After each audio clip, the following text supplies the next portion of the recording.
Hi everyone, welcome back to Spirit Chats with Kat.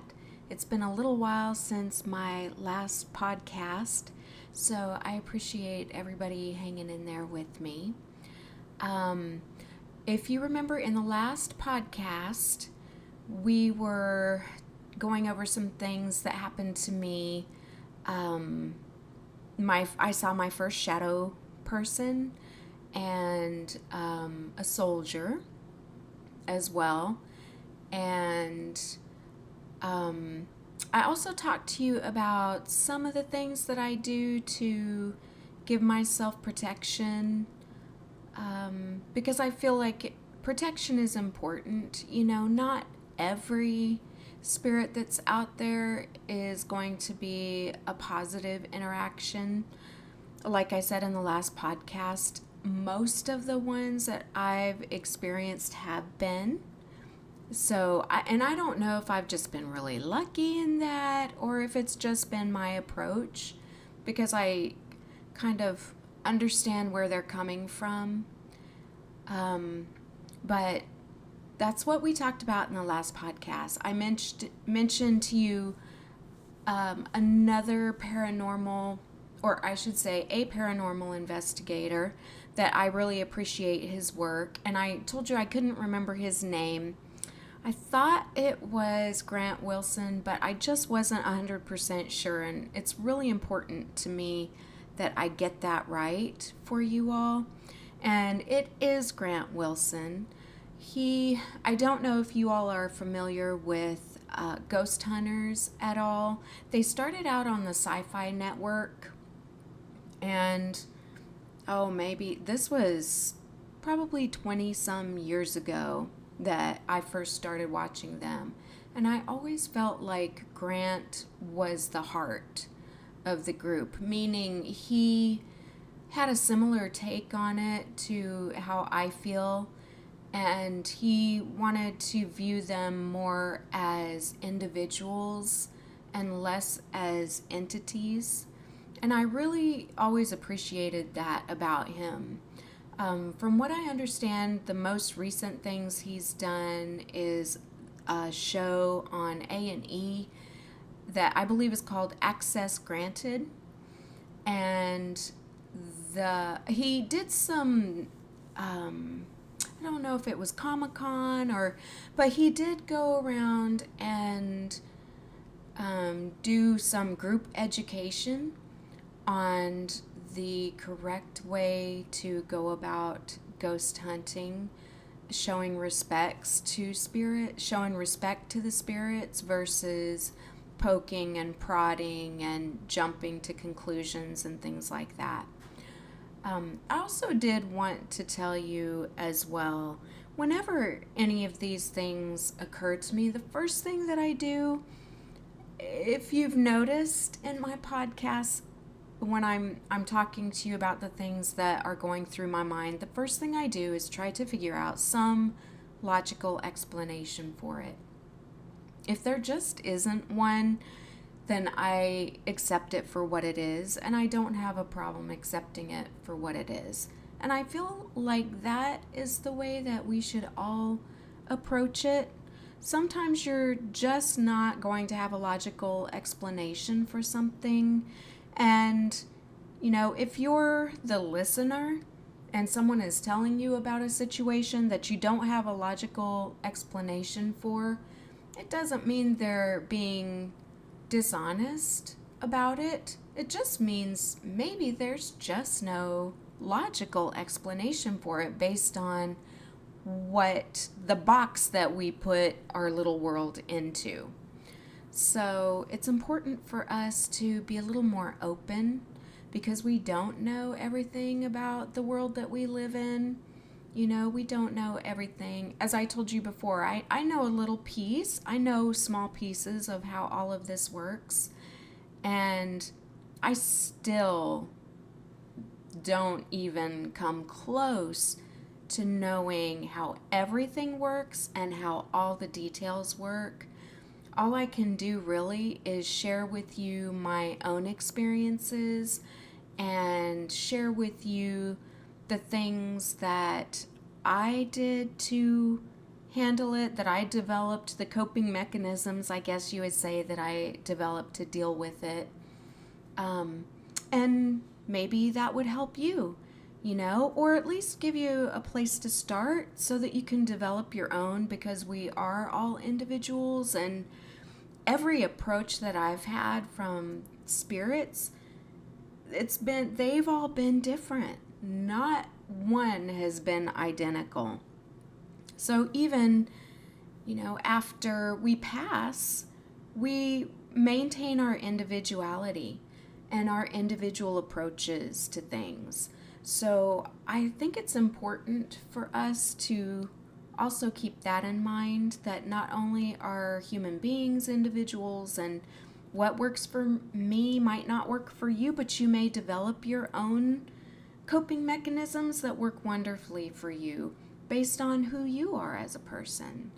And we also need to not forget that just because we pass, when we become spirit, in particular, if we don't move on to that next place that we're supposed to go, we're still going to be reacting to certain things in the way that we have been reacting to things for X number of years since we first set foot on this planet, if that makes sense. So we don't just all of a sudden change because we've passed away. So it's important to remember that, maintain your individuality and don't let that be taken away from you. And, it's been my experience that there have been multiple people in my life that were close to me that wanted to strip me of this gift, whether it was by, like I said, by making me feel like it was something to be ashamed of, or making me feel like it was something unacceptable. And I never, ever, ever let them take my individuality away from me. There were times that I've had to hide it, just because that also is a coping mechanism for me. I'm very careful who I open up to. And some people, I've made the mistake of feeling like I could open up to people, only to find out that that was a mistake on my part, and that somebody that I thought was very close to me and would be supportive of me, when I opened up to them about these situations, withdrew from me. So, because not, like I said, this is a very confusing gift, and there are people out there that can't even handle the listening to it, can't handle being told about these situations, so, and it's, you can't hold that against them. I know it's hurtful. It hurts me when that happens as well.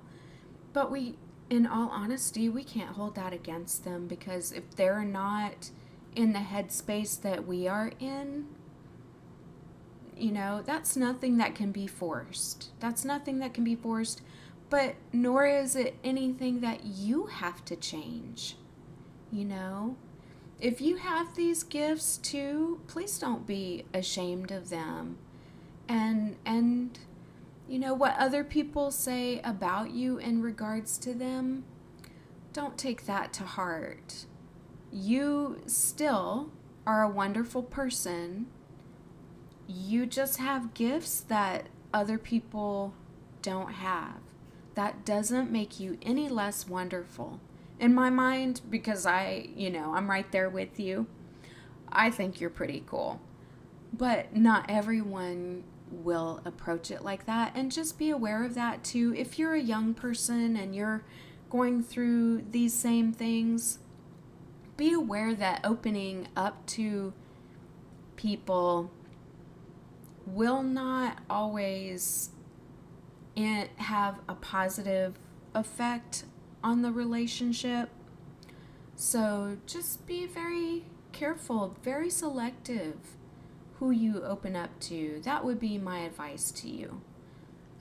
As you know, if you're a young person like I was and you're going through similar things like I did at a young age, just as an older person now, if I could just give you advice, I would say just be very careful who you open up to.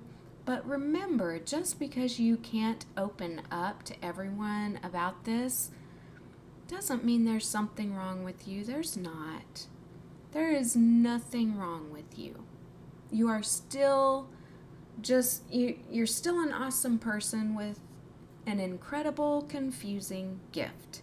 And don't ever forget that. So, anyway, on to this next podcast, this next episode. So, up to this point, I've been doing the podcasts in chronological order. For quite a period of time, I didn't have a whole lot of activity. I think it was maybe because there were a lot of changes going on in my life at that point, and I was more concerned with them than I was with the spirits. And so if things were going on, maybe I just didn't notice because I was distracted, and that will happen. So I think for the time being at least, I'm going to switch from chronological and start doing the episodes based on location. Because I did move around quite a bit, and certain locations that I was at had a lot of activity, and then I went to another location and went back to that previous location, and there was still a lot of activity that occurred. So that's why I'll be switching to locations at least off and on. And I hope it doesn't get too confusing. Just focus on the things that are happening and you know, my take on them, and don't be distracted by the timeline, at least for the time being. So now this episode takes place in a small town in Montana. We actually had moved to Montana for about 5 years. And this town, I say a small town. At the time that we lived in Montana, there were 800,000 people in the whole entire state. And if you've ever seen Montana on a map, it is quite large. So there really were not a whole lot of people in the whole state. So the town that we moved to had a little over 30,000 people at that point in time. It, at one point in time, was larger than that. There was a mine there that was very large, but then had eventually closed down, and a lot of the mine shafts had been flooded because the pumps were turned off.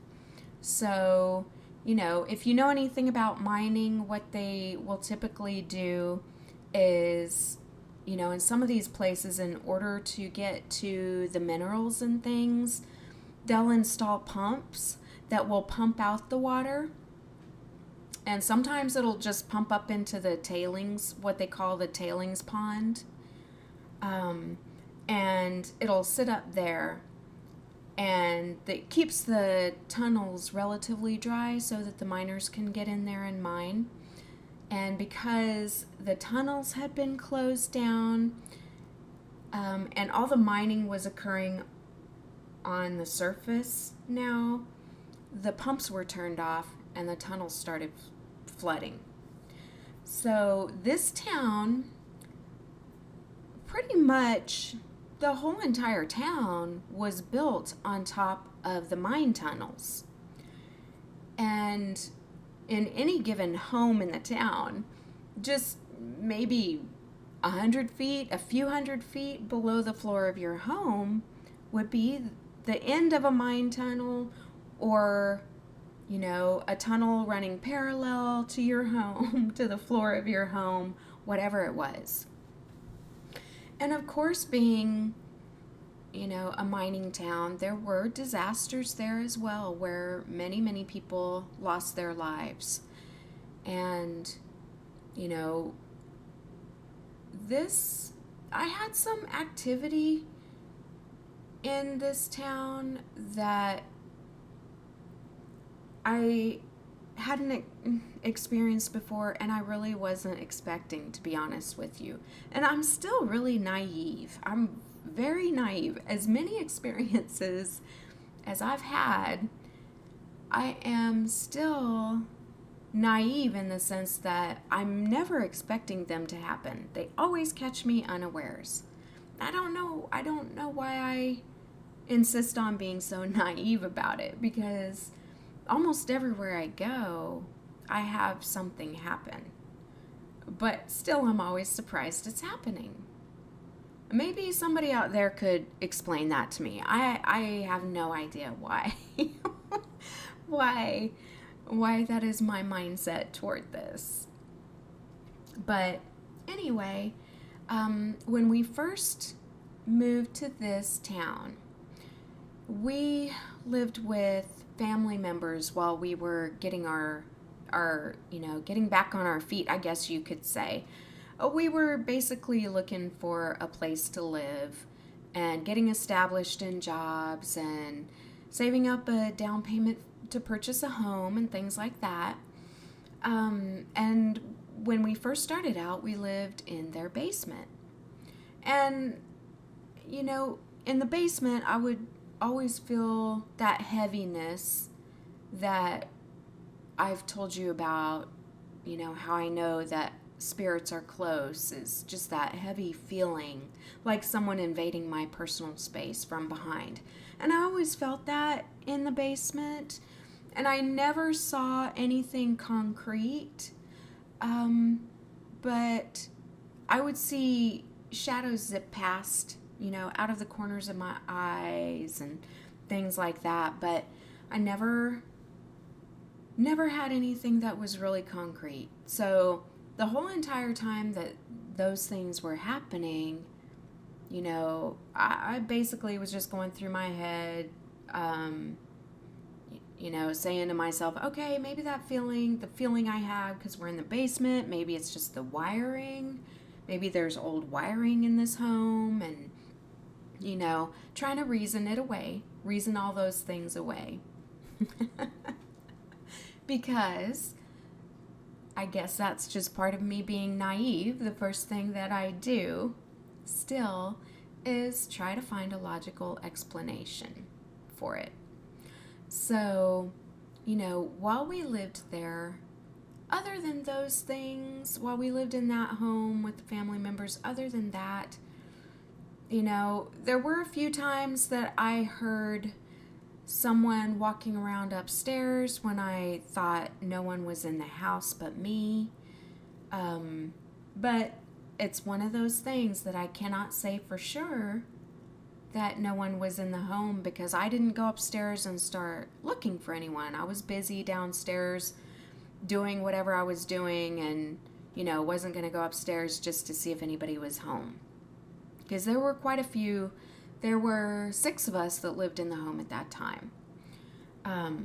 So now, after we lived there for a while, we did purchase a home. And the home that we bought happened to be on the hillside up above the town. And a lot of the homes in that area had been moved. The homes that we lived in, there was a whole neighborhood that we lived in where all those homes used to be lodging for the miners. So they had all been in a specific area in relation to the mine, and when that part of the mine shut down, all of these homes were moved up onto this hillside, and this neighborhood was created. So, and this town reused a lot of things like that, because I'm sure things are, when you're that far north, it might be hard to come by things that you would, that we take for granted down here in the middle of the U.S. or in the southern part of the U.S., closer to the trade routes, shipping lanes, things like that, where up there you don't necessarily have access to that. And you're snowed in for so many months out of the year that you don't have access to it really. It takes a long time to get there because of the way the roads are and things. So they reuse a lot of these things. They don't just, like, a lot of places now you see where they'll just come in and they'll bulldoze an old home and they'll build something brand new there. They didn't do that up there at this time, not at this time and not before even. They would take whatever was used and reuse it to build homes, or they took all these homes for the miners and moved them up and created a whole neighborhood close to the grade school up on a hill above town. That's kind of how you survive up there. And honestly, I think it's a great way to be. I absolutely love that. I think the world would be a better place if we all did that. But I'm not in charge. So anyway, we bought this little place, and it was from the early 1940s, and it had been moved up onto the hillside with all the other homes. And it needed some work. It was pretty bare bones and very similar to what it had been in the 1940s. And so we went to work doing some updates to it, putting some new flooring in, beadboard on the walls, things like that, to, make it look like we wanted it to look.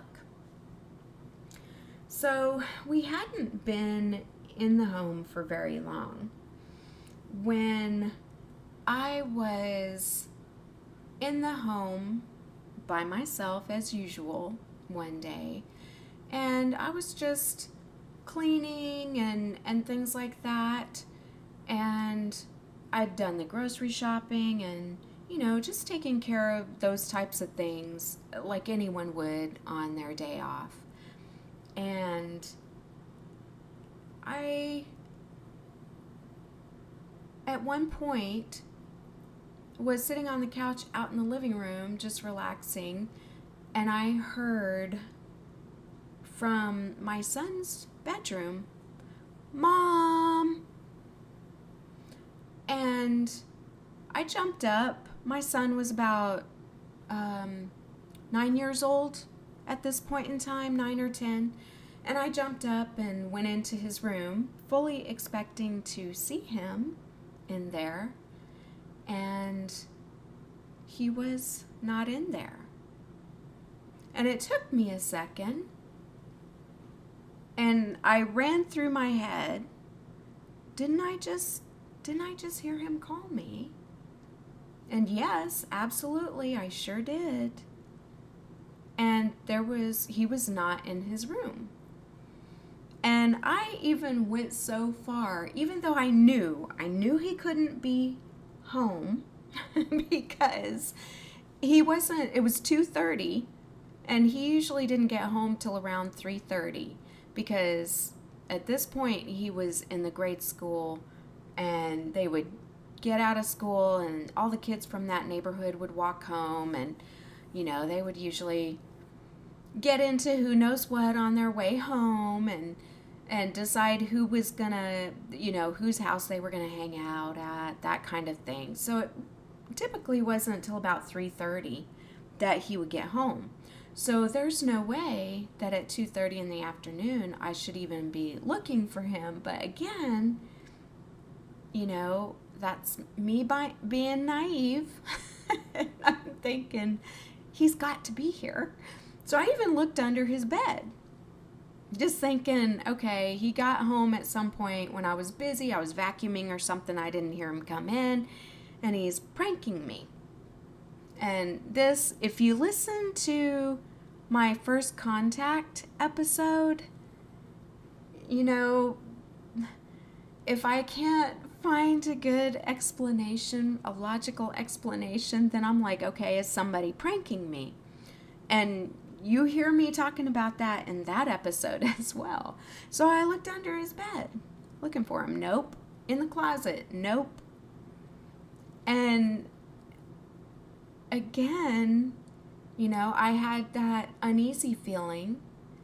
And I'm sure I was just feeling uneasy because I don't expect these things to happen. I just don't. I don't know what's wrong with me. I don't know why I'm just not expecting it around every turn. Do I scream when it happens? No, I don't. And you all know well enough by now that I don't scream at things, but you also know me well enough to know that I can be a little bit thick about this sometimes. So, I just felt a little uneasy because it was my son's voice that was calling for me. So, at that point in time, we've talked about how I am close to my ancestors and I use them for protection. I also will ask them to protect people I'm worried about. So at this point in time, I felt worried about my son, and I, felt like, okay, is he calling me because he needs my help? And I knew that he should still be in school at the time. So I just asked my ancestors, please go watch over him. This is what happened. I feel very uneasy about it. If he needs protection, please be there for him and protect him. And I knew that they would go, because whenever I ask them to help me with something, they are on it very quickly. Very, very quickly. If they don't answer me and they don't help me, they have a very good reason for it. There's typically something that I'm needing to learn from it, or they don't want me to give up on whatever the situation is that I'm asking for assistance with. So but in situations that warrant protection, or that they know I'm right and I definitely need their help, then they are right there for me. So I asked them to please go watch over him. And sure enough, about an hour later, he came in the door, and then I knew for sure at that point in time that there had been a spirit in our little house. And, there's not a lot of places for these spirits to be in the home. We didn't have a basement. We had a crawl space underneath. And it wasn't really an attic so much as it was just for airflow to make sure that mold and things like that didn't build up. So, they really didn't have a whole lot of places that they could go and have their privacy, which I do believe that they do need that, So even today, I try to do things to make sure that they have space where they can just be alone. And if I need to come in there, I give them a heads up. Hey, I'm coming in. I'm sorry. I'll be just a second, and then I'll go back out. Because, they need somewhere to be. They need somewhere to feel safe. If they're going to be still on this planet, and they're not going to go to the next place, they need somewhere to feel safe also. So I try to make sure that they have a place. So, I recognized, okay, there's not a lot of room in this house. So, from this point forward, I actually may see something, and made a mental note not to let myself be alarmed by that. So, now another odd thing about this situation is that, during the time that we lived in this home, we had the best dog. I mean, to give a little backstory on him, he was with us for about 14 years. But he was the best, and he was really protective of me, especially when I was home by myself. And he could come and go. I would let him out in the yard when he wanted to be out in the yard, or let him in the house when he wanted to be in the house. He was a German Shepherd Lab mix. And mostly when I was home by myself, he wanted to be in the house with me. And he did not let out one peep when this voice called from my son's bedroom. And I thought that was very interesting. So, and I find too that I a lot of times will take my cue from the animals. And if the animals are scared of something, then I should be a little wary of it. And if they don't seem to be bothered at all, then I don't consider it a threat either. Because I feel like, for the most part, animals are a very good judge of those things. So, now,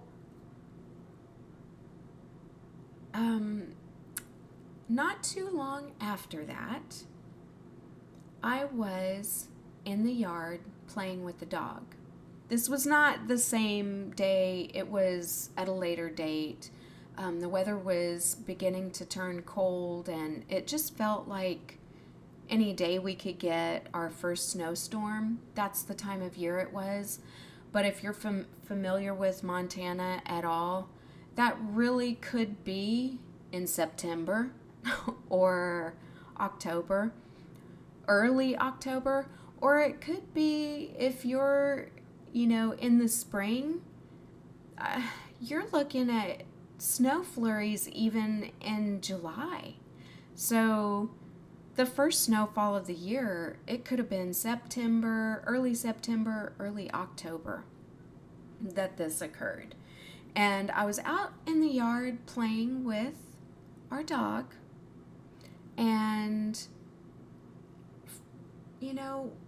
I just felt somebody watching me, just that feeling that you have of being watched.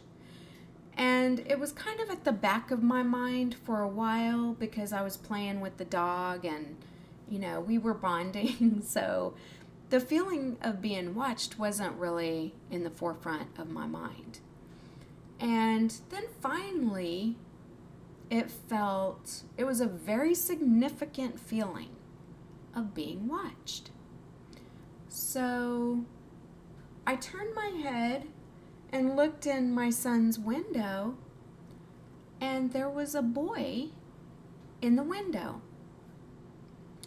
And this little boy looked about 6 years old, and he was wearing overalls and a long shirt, a long-sleeved shirt, I should say, with a little bit of a high collar to it, couple buttons on the front that you could see under the bib of the overalls. And his little hair, he had dark brown hair, and his haircut looked like somebody stuck a bowl on his head and just cut around the bowl. So if I had to guess what era this little boy was from, I would say most likely he was from the 1930s, 1940s. But it could have even been earlier than that. And he was just sitting there in the window, or standing. I guess he most likely was standing. And he had his little arms crossed on the windowsill. And he was just looking right at me and the dog. And when I turned and caught him looking at me, he just kind of got a little smirk on his face and slowly turned his head and got up and walked away from the window further into the bedroom. And where he went from there, I have no idea. And at that point in time, I was even unnerved by that little smirk on his face from someone that was so young. But, life was hard. Life was hard for children back then, and there wasn't a lot that they had to look forward to as a general rule. I mean, especially if you were a miner's kid, you were just hoping you had food for your next meal, So I'm standing out there from this little guy's perspective. I'm standing out there playing with my dog, and laughing and having a good time. And he probably didn't have many of those feelings in his little heart himself. So, having that reaction to it is completely understandable in my mind if you look at it from that viewpoint. So then I began to understand that we had a boy that was living in the home with us. I never tried to bother him. I just always tried to be accepting of it and accepting of, there were times that I would be in, because as I told you, we were doing a lot of things to the home, and I loved painting. I loved painting and painting the walls, picking out new colors to paint the walls and things like that. And I was in the bathroom one day, and my husband at the time and my son had gone out riding dirt bikes, and I heard someone walking around in the kitchen, like from the kitchen to the living room. And I thought for sure they had come home, and I poked my head out and said, "Hey guys," and no one responded. So I got down off the ladder in the bathroom and went out and was looking for them, and no one was there. So I began to recognize that we at least had a little boy living in the home with us. And I felt like maybe it was him, maybe it was him that I heard. So I just went on back to my painting and continued as if nothing had happened, because, I things happen by this point. I guess I was in my mid to late 30s, so things had happened so often to me that even though I wasn't expecting it when it did happen, and it would still unnerve me, I wasn't frightened where I felt like I needed to leave the home like I had been when I was young and these things had happened.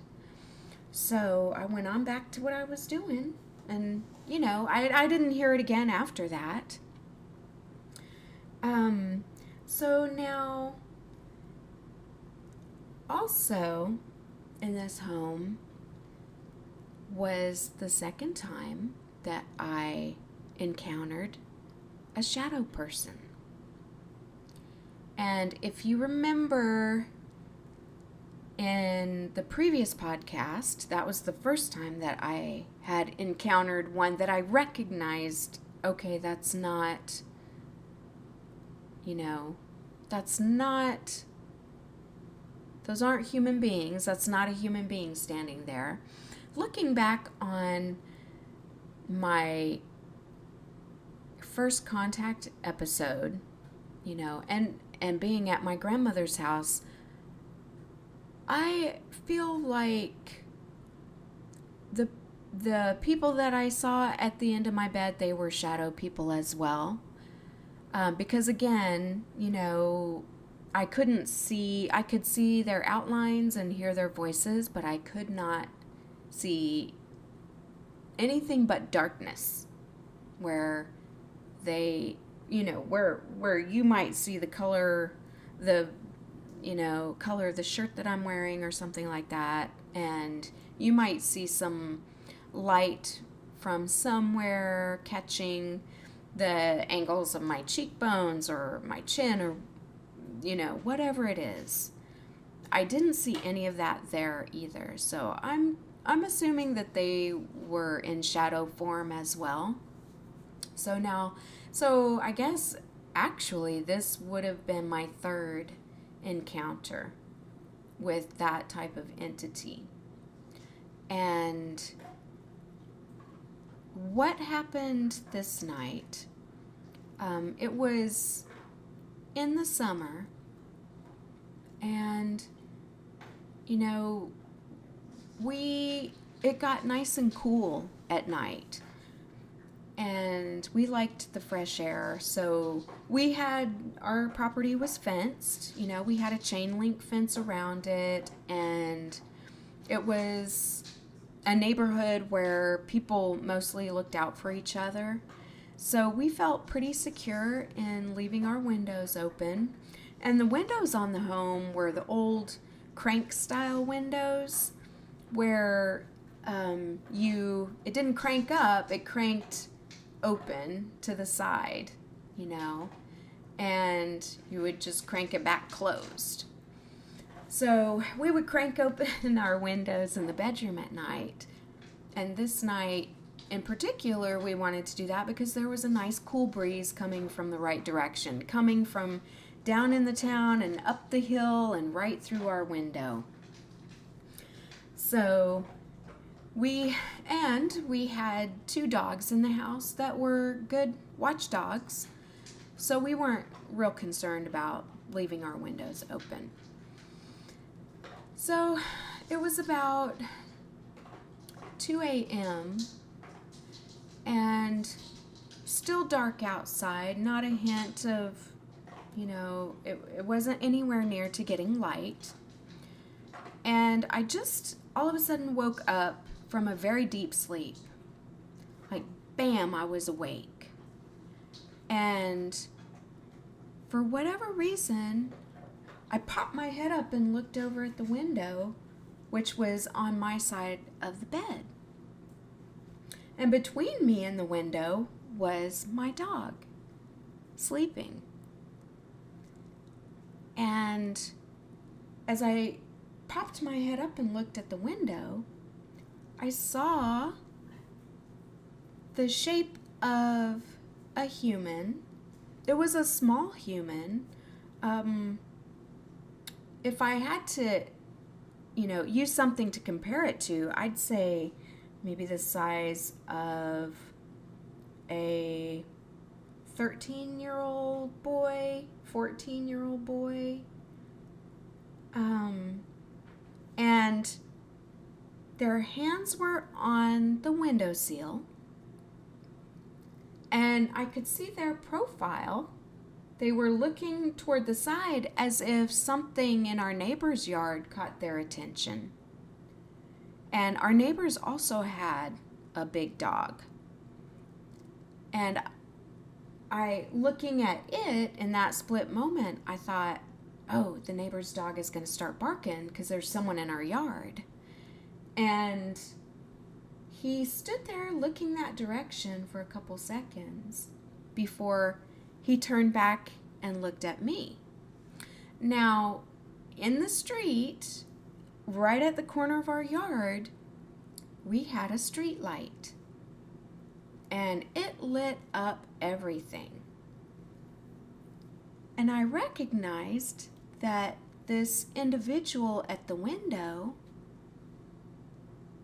you could see nothing. I couldn't see hair, I couldn't see a face, like facial features. All I could see was the shape, but you couldn't see eyes, ears, no features could be seen. And this thing was black, like black as the darkest black. And this individual, I'm sorry for calling it a thing. It was an individual. So, but in my mind at that point in time, when I'm trying to figure out what I'm seeing, like, you'll hear me as I talk to you about this, 99% of the time I'm trying to figure out, what am I seeing? That was, what I thought at the moment. Oh, there's no features on this. So he turned back and looked at me, and we made eye contact. I guess it was eye contact. As I said, I couldn't see. I could see where his eyes should be, but there were no defining features there. And he jumped. I say he. It could have been a she. I just, took it to be a he. I don't know why. I get these gut feelings about things, and I just roll with it. I've learned to trust my gut because it's almost always accurate, and I just don't question it. I don't allow that doubt to come in, because so many of these things happen if you doubt yourself all the time over it. That's just, you're torturing yourself. So I trust what my gut is telling me on these things, and my gut was telling me this was a he. So he was surprised just like I was. And I'm looking at him, and he's looking at me, probably for what was 3 seconds, which is a long time. And then, boom, he was gone. Just turned and boom, gone out of there faster than any human being I'd ever seen take off. And even after knowing that what I was looking at wasn't a living, breathing human, I still listened for footfalls on the grass, on the hard, grassy yard. And there were none. I listened for the gate to open and close, nothing. I listened for someone to be climbing over the fence, nothing. And chain link, as kids, almost all of us, I would say, at least in the U.S., or even if you're overseas on military bases and things like that, you're most likely familiar with climbing over a chain link fence. So, nothing. Didn't hear that chink, chink, chink like you would hear. I heard nothing. So, I could have jumped up and started looking around out in the yard, and I looked at the dog, and the dog was still asleep. So clearly, this did not register on my dog's threat level, and he wasn't a heavy sleeper. So, there were many nights where he heard something and he was up and barking because he wanted to make sure that I was protected. So, like I said, best dog ever. Oh my goodness. I love that dog. So, he didn't even budge. So I just laid back down, and it took me some time to get back to sleep, but eventually I did go to sleep. And in the morning I got up and I looked to see if the gate on the front of the yard was open. We had 2 gates. We had a gate on the backyard that I always locked. And then we had, because unfortunately, we had, like I said, my dog was very, very protective, and I was up with him one morning and let him out in the yard to go to the bathroom, and we had a poor little meter reader come in the yard unannounced, and he really did not like that, and I felt horrible for her because of that. She's just out doing her job, and of course he was just doing his job. That was a no-win situation for any of us. So I padlocked, from that point on, I padlocked that gate so that nobody could just randomly come in the yard. So the front gate was where we could hear it. So if I was in the bedroom, I would hear that gate open and close. So I felt comfortable not padlocking that one. And I could look out the window and see if it was open before I let him out and things like that.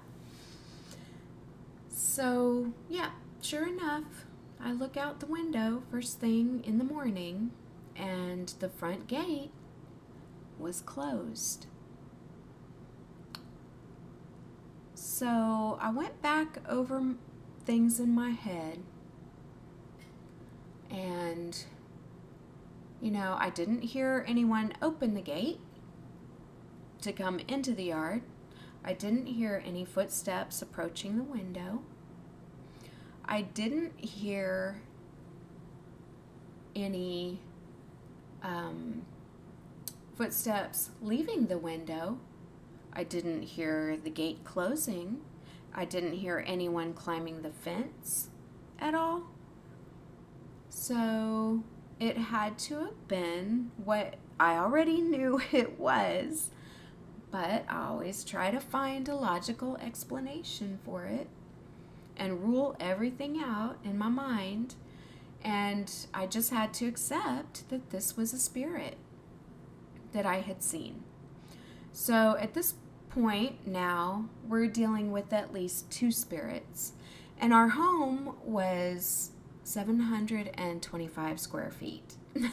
So there's the 3 of us, 2 dogs, 2 cats, and now 2 spirits that I'm aware of in the home. So, and again, while it surprised me, and that actually made me wonder too, how many other times had this spirit been watching me, and I slept through it instead of waking up. And why did I wake up this time? Why was it that I woke up? Who knows? Those are all questions that may never be answered.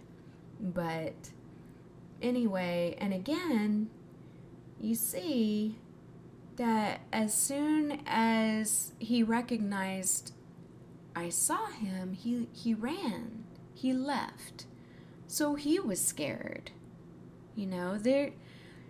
I have only very few times dealt with aggressive spirits. Typically they're just as curious about us as we are about them. And like I say, even mostly, I feel like they're protective of me as well. And I'm not really sure why that is. Maybe again it's because I've passed away. Maybe they, if you're someone that chooses to stay here, maybe y'all look out for each other. I'm not sure. I'm really not sure what happens there. Like I said, I have pieces of the puzzle, but I do not have every piece of the puzzle. So, now, in regards to the boys in the home, that the boy spirits, the young males in the home, I do know that back in the day, as soon as you were old enough basically to work in the mines, you went down in the mines with your dad. You were on the payroll because a lot of times that was the only way for the family to survive financially, was that as soon as you were old enough, some families, school is a luxury for that we have for our young people today. It wasn't always like that. Imagine a world where instead of going to school, you had to go to work. You had to go down in the tunnels like your dad and dig out minerals and ore for the big man upstairs. And that was your life. As an 8-year-old boy, a 7-year-old boy even, that was your life. And, if there was a cave-in, a mother, a wife, she could lose her husband and her son, her sons, plural even, all at the same time. So there were many, many places where the little ones went down in what I call little ones. Back then it was a whole different world, and they were down in the mines too. And it made me wonder if these boys hadn't lost their lives in the mine, like so many did. And it does hurt my heart. I mean, I have a son, and he's the best thing in my life. The best thing since sliced bread to me. I mean, I like him better than bread, actually. And, to think of some young boys losing their lives. And I always think, even though I'm not religious, this phrase pops into my head a lot. There but for the grace of God go I. Because if we'd been born in a different time, that could have easily been my son that was lost in the mine. So, my heart hurts for them still. And I hope that whoever lives in that home now, because of course we no longer live in it, I hope that whoever lives there was accepting of them as well, of their presence. So now one last occurrence that happened in that home. And this one was a good one. I pause as I'm thinking about it because this was not, although it was unexpected, it was someone that I knew, someone that I know, someone that I love very, very much. One night, I was sleeping. And again, I woke up. It was the middle of the night. It was very, very dark in our room. And next to my side of the bed, my grandmother was standing. And she was surrounded by this golden light. And she was just standing there smiling at me with just the sweetest smile on her face. And I said, "Grandmother, what are you doing here?"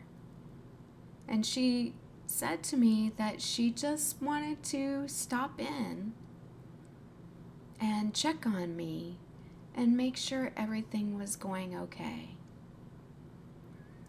And that, she said she couldn't stay, but she just wanted to check on me and make sure that everything was going okay. And I didn't understand what that was all about at that point in time. But it wasn't too long after that that my husband at the time began to really struggle, and our lives got turned upside down. And I think that my grandmother's visit was connected to that. And it was just her letting me know, honey, we're here and we're watching over you. And I think it was just a little precursor to what was coming. And that she wanted to let me know that they check in on me, that they were around and they were watching over me. And I'm forever grateful to her for that. Forever grateful. Because when you're going through, and I'm so sorry, I'm so sorry for getting choked up about it. Let me get myself under control here. But when you're going through difficult situations like that, you can't have too many people watching over you and too many people rooting for you, and you can't have too many shoulders to cry on that know what you're going through. So just for her to pop her head in and say to me, honey, I just want to make sure everything's going okay. That, even to this day, as you can hear in my voice, it means the world to me. And this is how I know when I say to you that just because we're at that, once we move on and we go to that other place, we're not stuck there. We can come and go. We can pop our heads in and check on people that we love that are still down here. So, keep that in mind when it's our turn to go, when it's our time to go. Think about that as well when you're making that choice. Because, of course, if you go before I do and you make the choice to hang out on this earth, you are more than welcome in my home. And I will make sure that the closet door is closed for you so that you can have privacy. I will make sure that I close the bathroom doors so that you can have privacy, whatever you need. I will make sure that you have privacy if you make the choice to stay here. You will not be run off by me as long as we can cohabitate and be respectful of each other. You will have a place with me. But keep in mind that when we go to that other place, we can pop our head in and be like, oh, hey, best friend, or oh, hey, grandbabies, or hi, sweet husband, whoever it is that you're popping your head in on. You will have that opportunity. I don't know if you guys feel like I do, but the way that I was raised, as you know, I was raised in a religious household, and the way that I was raised, I always felt like heaven was so far away, and if you were in heaven, you could never come back. And the only time that you ever got to come back here was when it was resurrection time, because Jesus returned. But after my own passing and my experiences where I've had so many visits from people that I know did not hang out on this earth, they are from that place that we all are headed to, where our ancestors are. I know that we will have the opportunity to come and go. It's not a prison where we're going. It's not a prison. We're not stuck there. We will have the opportunity to come peek in on people we love. Just, if someone's peeking in on you, you guys, don't miss it. Don't try to write it off as, the wind blowing and there's no wind blowing at all. Don't do that. It's not a rogue wind blowing. It might actually be somebody that adores you popping their head in to check on you, because they do love you. Where we're going next, they do love you. So, anyway, that is my podcast, my episode for this podcast of what happened to me in the small mining town in Montana. So join me next time. We're going to be switching location again, and we're headed back down south, because after 5 years of being in Montana, those long winters got to us. So we went back to where it was sunshine almost all year round. And boy, did things get busy. So I can't wait to share that with you all. I do also want to tell you we have several more episodes of this podcast planned, but I want to give you a heads up that at the end of this podcast, when we wrap things up, I'll be opening up the comment sections. So if you guys have questions that if you have questions for me about any of my experiences or how I've dealt with certain things or anything like that, you can reach out to me. I may not always have the answer that you're looking for, so bear that in mind. As I say, what works for me might not work for you, but it may give you a place to start while you develop your own system to handle what you may be going through. So keep that in mind. We've got a ways to go yet, but eventually you will get the opportunity to post some questions for me in the comment sections, and we'll do a podcast where I just try to answer your questions to the best of my ability. So, and hopefully it'll help you guys, help any of you that are feeling the way that I was feeling when I was going through all of these things, and the way that I still feel sometimes. I'm definitely not an expert on this stuff, as I've said before. I'm not a medium. I haven't been trained in any of these things. I'm just a person just like you that is experiencing this stuff, and I have been since I passed away and came back. And these are the things that I've used to manage it. I would say manage it. It's more of a managing type situation that I have going on here. So, okay. Hopefully this episode was helpful to you and also entertaining to you. Eye-opening as well, because not everything that we encounter is something that wishes us harm. And I hope that this podcast can help change people's minds about that as well. They don't, most of the time, they don't mean us harm.